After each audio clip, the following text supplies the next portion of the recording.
एक आदमी था। वह बहुत बूढ़ा होने की वजह से कोई काम नहीं कर पाता था। पता नहीं किन कर्मों की सजा वह भुगत रहा था। अपने जीवन को चलाने के लिए हर घर में जाकर भीख मांगता था।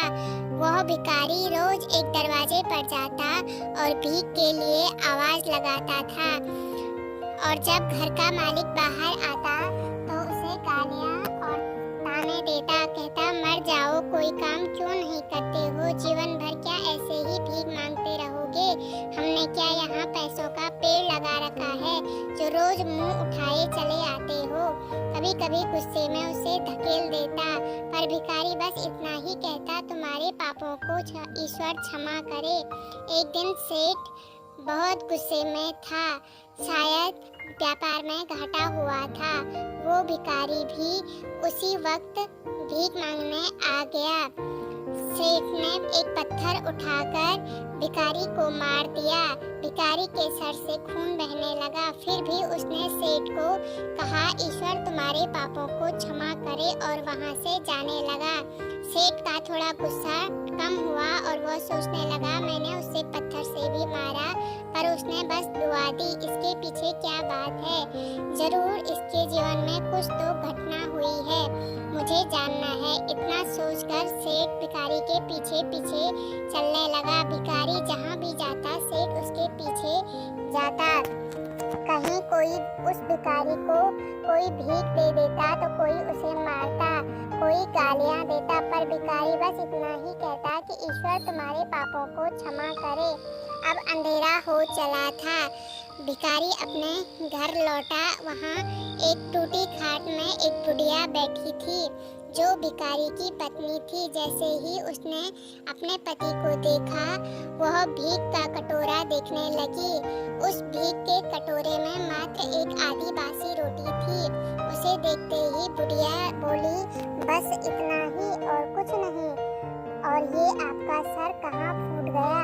भिखारी बोला, हाँ बस इतना ही, किसी ने कुछ नहीं दिया, सबने गालियां दी, पत्थर मारे, इसलिए मेरा सर फूट गया। भिखारी ने कहा, सब अपने ही पापों का परिणाम है।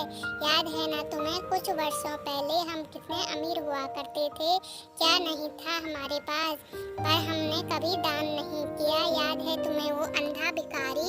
बुढ़िया की आंखों में आंसू आ गए और कहा, हाँ, कैसे हम उस अंधे भिखारी का मजाक उड़ाते थे, कैसे उसे रोटियों की जगह खाली कागज रख देते थे, कैसे हम उसे जलील करते, कैसे हम उसे कभी कभार मार देते। अब बुढ़िया ने कहा, सब याद है मुझे, कैसे मैंने उसे राह नहीं दिखाई और घर के बने नाले में गिरा दिया था। जब भी वह रोटियां मांगता मैं बस उसे गालियां देती थी। एक बार तो उसका कटोरा तक फेंक दिया था, और वो अंधा भिखारी हमेशा कहता था, तुम्हारे पापों का हिसाब ईश्वर करेंगे, मैं नहीं। आज उस भिखारी की बददुआ और हाय हमें ले डूबी। फिर भिखारी ने कहा, पर मैं किसी को बददुआ नहीं देता, चाहे मेरे साथ कितनी भी बेइज्जती क्यों न हो जाए। मेरे मुंह पर हमेशा दुआ रहती है। मैं नहीं चाहता कि कोई और इतने बुरे दिन देखे। मेरे साथ अन्याय करने वालों को भी मैं दुआ देता हूँ, क्योंकि उनको मालूम ही नहीं वो क्या पाप कर रहे हैं, जो सीधा ईश्वर देख रहा है, जैसे हमने भुगती और कोई ना भुगते। इसलिए मेरे दिल से बस अपना हाल देख बस दुआ ही निकलती है। सेठ चुपके चुपके से सब कुछ सुन रहा था। उसे अब सारी बातें याद आ रही थी, समझ में आ गई थी। दोनों पति पत्नी ने आधी रोटी को मिलकर खाया और प्रभु की महिमा है बोलकर सो गए। अगले दिन वह भिखारी भीख मांगने सेठ के यहाँ पहुँच गया।